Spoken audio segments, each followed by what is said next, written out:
Hello, IELTS General Candidates. One of the ways that you can maximize your Writing Task 1 score is by knowing how to change or manipulate the language used in an informal, semi-formal, and formal letter. This is called tone.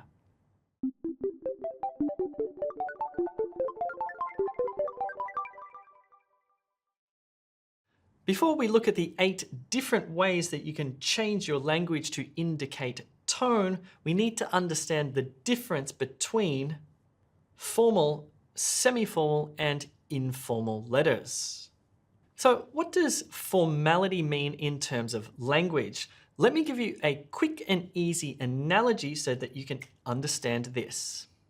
Imagine you are invited to a wedding at Buckingham Palace. This is obviously a very formal event. You're going to meet the Queen, and you rock up looking like this. Or imagine that one of your friends is having a backyard cricket match and barbecue, and you decide to wear this. So language is very similar to fashion. You need to choose the right language at the right time to suit the situation of the letter. This is called tone. Now, on test day, they won't actually tell you that you need to write a formal, semi-formal, or informal letter. You have to infer it. In other words, you have to work it out by looking carefully at who you're writing to, what your relationship is with the person you're writing to, whether you're close or not, whether you know the person or not, and why you're writing the letter. It's actually pretty easy to infer this, but let's just do a little bit of quick practice so that you can spot the difference between a formal, semi-formal, and informal letter. Take a look at this Writing Task 1 prompt here. You recently purchased an item of clothing from a local clothing store. Upon returning home, you noticed that the item was faulty. Write a letter to the manager of the clothing store. In the letter, blah, blah, blah. So you can infer or guess from looking at this particular Task 1 prompt that you need to write a formal letter. Why? Because you're writing to a manager, your relationship with this person is not close, you don't know this person, and you're writing to request something. So the reason why you're writing the letter has a lot to do with the tone you're going to be using in the letter, how you change language for formality. Let's take a look at what you might have to do in a formal or semi-formal letter. You may have to complain about someone or something. For example, a noisy neighbor or a broken computer. You may have to request something like a refund or an exchange. You might have to inquire about something, such as ticket prices or start times of a show. You might need to recommend someone or something, maybe recommend a colleague for a job promotion or recommend a particular website to your boss. You might need to suggest something. Perhaps you would like more exercise bikes in your gym, for example. This isn't a complete list of the things that you may have to do in a semi-formal or formal letter, but it gives you a pretty good idea. Now, with informal letters, you may have to do what we just looked at, plus invite someone somewhere, like a friend out to dinner or on a holiday. Thank someone. Maybe someone bought you a great birthday present. Okay, so what we're going to do now is we're going to look at one of those functions, the purposes of making a complaint. And we're going to pay attention to the tone and how we change the tone between a formal, semi-formal, or informal complaint. But before we do that, in the description below, you can download a PDF that's going to have all of the information you need, so do check that out. Okay, let's take a look at complaints. Compare these 3 sentences. Formal. I would like to make a complaint about a t-shirt I recently purchased from your store. Semi-formal. I am disappointed with a t-shirt I recently purchased from your shop. Informal. I'm not very happy about that t-shirt I picked up at your garage sale. So To be honest, it's pretty unlikely in the IELTS that you're going to have to complain to a friend, but you never know, it might happen. But the purpose of what I want to do here is show you how the language changes technically between formal, semi-formal, and informal. Let's take a closer look at that formal sentence. I would like to make a complaint about a t-shirt I recently purchased from your store. First, notice the modal verb would. I would like to.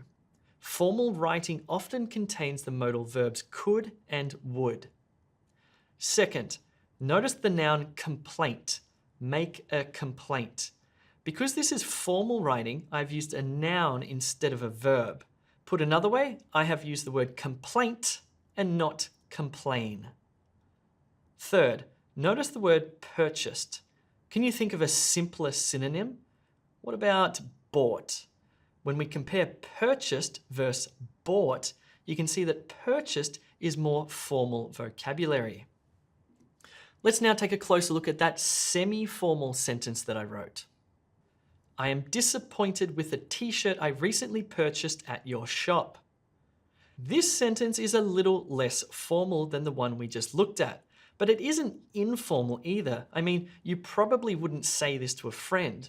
So what makes it semi-formal? First, there's no contraction with I am. I haven't written I'm. Second, I have again used the word purchased instead of bought. Third, I've used shop instead of store, which is a little less formal because it's a little more common. So the semi-formal sentence is a little less formal than the formal sentence. And now we're going to take a look at an informal sentence to see how the language changes to suit that situation. I'm not very happy about that t-shirt I picked up at your garage sale. First, notice that I've used a contraction, I'm, rather than I am. Second, I've used not as in not happy, where I could have said unhappy if it were more formal. Third, I've used not very happy to soften the tone because I'm speaking to a friend.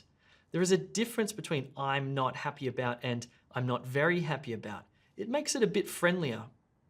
Fourth, notice that I have not used the word purchase or buy. Instead, I've used pick up. If you pick something up from a shop, for example, it means you purchased it or you bought it, but it's a lot less formal. This is called a phrasal verb, and you should certainly use these in your informal writing. Okay, so we've seen the changes in language between a formal, semi-formal, and informal letter around making a complaint. This time, let's do it again a bit more quickly, and we're going to look at a request. Requests. Formal. Could I kindly request that the volume of the music be decreased in the cafeteria during lunchtimes? Notice the modal verb could. Notice the adverb kindly. Notice the word request as opposed to ask. Notice the passive sentence, be decreased, rather than you decrease. Notice the word decrease as opposed to turn down. Notice the word cafeteria as opposed to the shortened form cafe. Semi-formal. Would you be able to make sure the music is not too loud in the cafe during lunchtimes? Notice the modal verb would.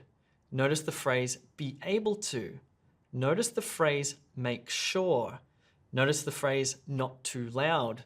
Notice the shortened form cafe as opposed to cafeteria.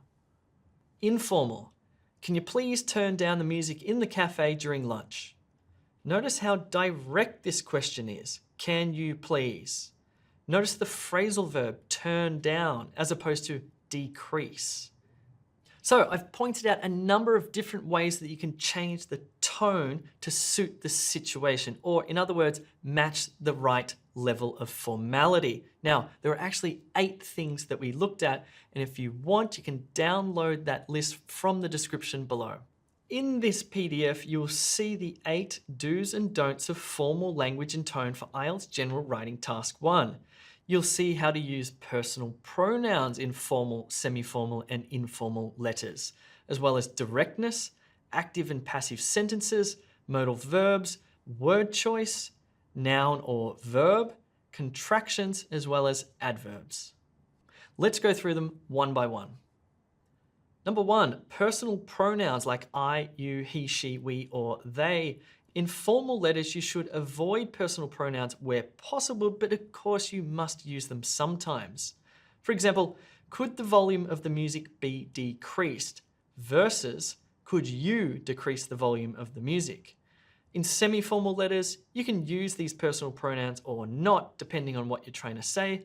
And in informal letters, you should certainly use personal pronouns. Can you please turn down the music? Number 2, directness. In formal letters, you are less direct. In semi-formal letters, you are more or less direct. And in informal letters, you are more direct. Number 3, active and passive sentences. In formal letters, you'll write more passive sentences, but still, of course, use active sentences. In semi-formal, use a mix of both. And in informal letters, you'll use more active sentences.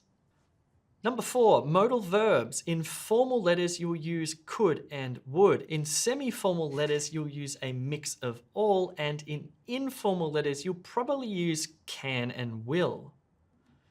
Number 5, word choice. In formal letters, use the fanciest words, such as purchase or decrease.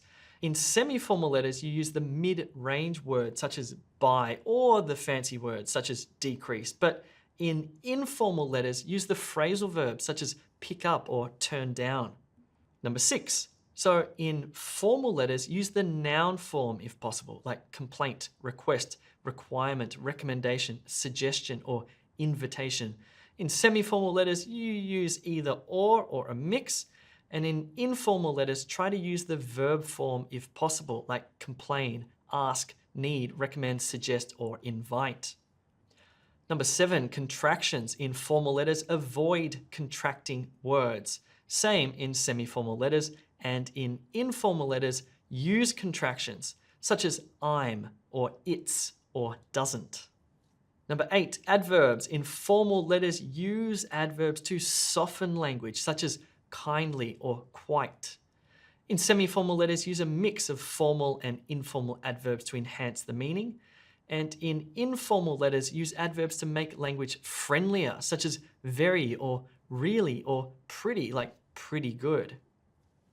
Okay, so there's a lot to learn there about manipulating or changing the tone of the letter to suit the formality. So what I think you should do now is use that downloadable PDF, go across to e2language.com, sign up to one of our packages, write a letter, submit it through the platform, and get some feedback from one of our experts who will be able to comment on all or some of these things. This will help you. Cool, my name is Jay. See you soon.